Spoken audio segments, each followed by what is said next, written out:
wait far out in the harbor until the fog rises, and the harbor pilots consider it safe to bring them to dock. The pilots must be able to see half a mile. The fog is rising slowly, and soon ships can enter the port. Two passing ships must see each other in time to stop and avoid a collision. In general, a ship can stop in its own length. This freighter entered the harbor without a harbor pilot and crashed into the pier, ripping out the stern of the ship. A good thing the damage was above the waterline, or the ship might have sunk. The repair crew is working hard to rebuild the ship and put the freighter back into service. Some boats are allowed to enter with their own pilot if he has a special license for the port. You can see that a harbor pilot that knows the harbor is absolutely necessary. Bob investigates the old anchors and buoys and parts of wrecked boats. But look, the large bridge is going straight up. A big ship must be coming.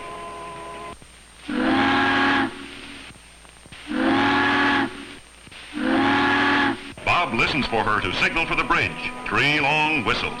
The bridge tender knows that the ship is turning for the bridge. 4 or more whistles would be a danger signal. Bob knows the different whistle signals. How skillfully the harbor pilot navigates the large ship through the narrow bridge. This ship is a United Fruit Company freighter, bringing a load of bananas from Central America. All harbors have harbor pilots, because the captains on the ships cannot know the dangers that can be encountered in channels in all the ports they visit around the world. Bob's uncle, Captain Brown, is a port pilot and has invited Bob to visit the pilot station at the harbor entrance. Bob is interested in the port channel lights that flash a warning to the ships that arrive at night or in a storm. At important points along the harbor channels, lights flash, foghorns blow, and bells ring. They signify to the pilots where the channels are deep and safe for the large ships, and also are a warning for the small craft. Bob looks up at the Marine Exchange Office on the top of the Foreign Trade Zone building. The steamship companies inform the men at the marine station of all ships that are arriving and leaving. This red flag is a storm signal, a warning that the wind at sea is too strong for small craft. The men at the Marine Exchange telephone the pilots and keep them informed on the ships that are arriving and leaving. They also notify the tugboat company and the government officials who must meet the ships. Captain Brown looks over the list of ships for the day, the time they will arrive, where they are coming from, and where they will dock. Just think, today ships are arriving from Europe, South America, Canada, and Mexico. Captain Ollegreen shows Bob how to look through the telescope and see the ships when they are far out at sea. Through the telescope, they can tell which ship is arriving and what flag she is flying. The pilot house has modern equipment, like this loudspeaker. With it, the pilots can talk to ships a mile away. Tanker Colina, proceed to anchor until wind subsides. Wind is too strong, and you have not enough ballast to proceed to dock at present time. Flash your light if you have received the message. The pilot house light flashes messages at night to the ships far out in a harbor. The pilots operate the light by a small telegraph key. They use the Morse telegraph code that all navigators know. And now it is time for Captain Brown to meet the ship that is arriving from the Orient. Harbor pilots must have a master's and a pilot's license. Many are former ship captains. Captain Brown boards the pilot boat, and yes, Bob is invited to ride out to the ship with his uncle.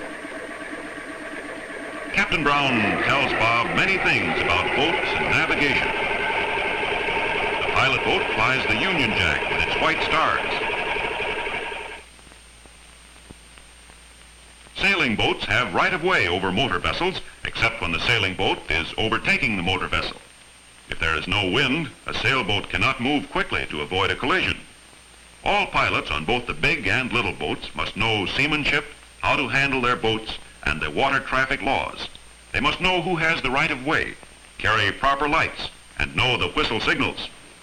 The large freighter is arriving from India with a load of rubber and spices. When seas are rough, it is hard for the pilot to board.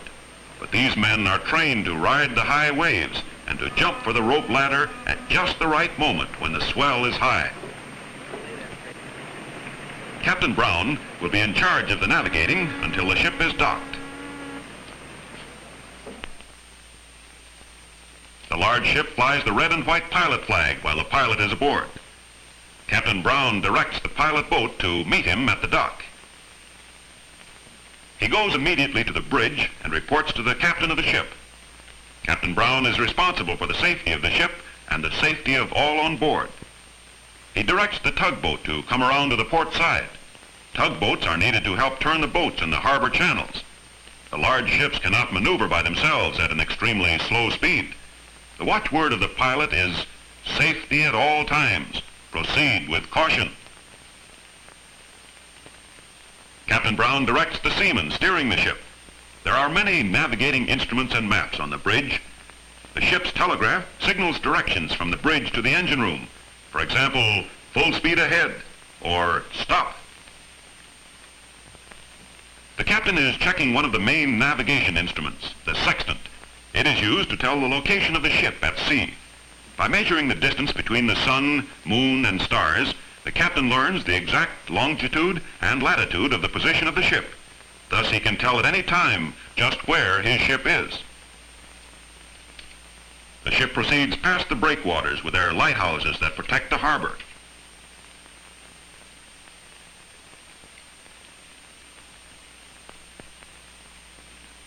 A United States Coast Guard boat is patrolling the harbor.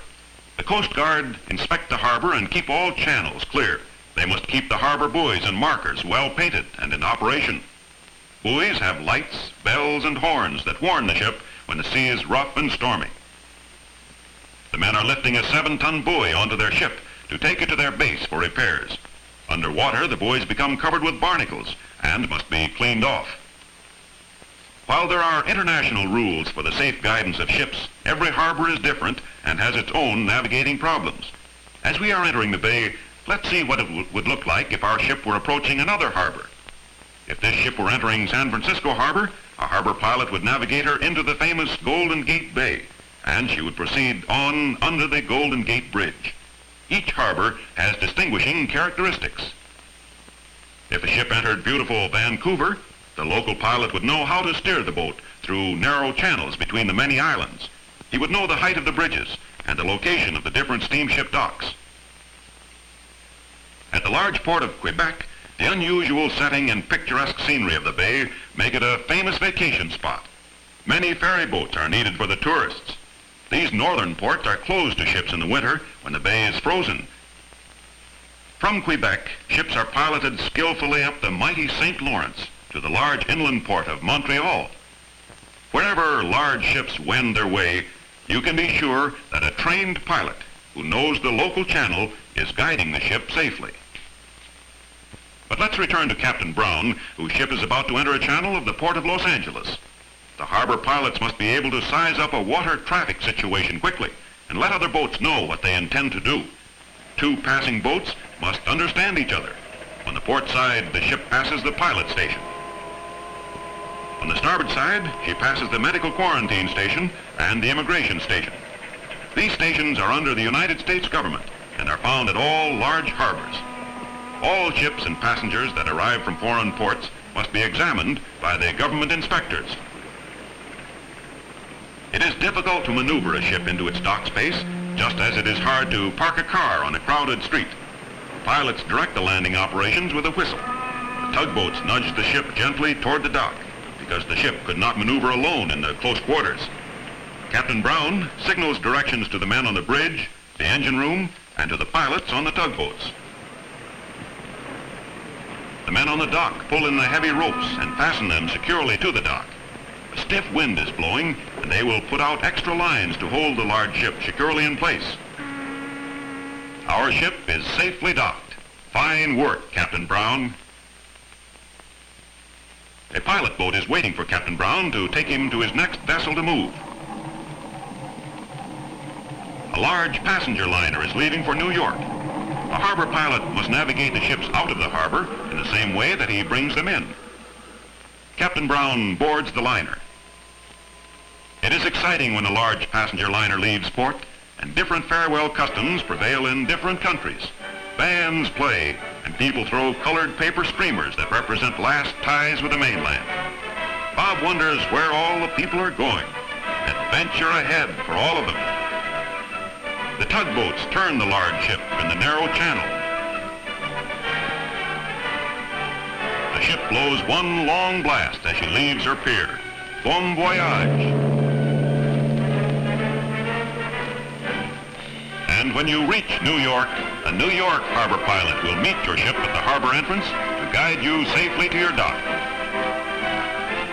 The Statue of Liberty stands guard at the port of New York, the emblem of our nation's freedom and the most famous harbor landmark in the world.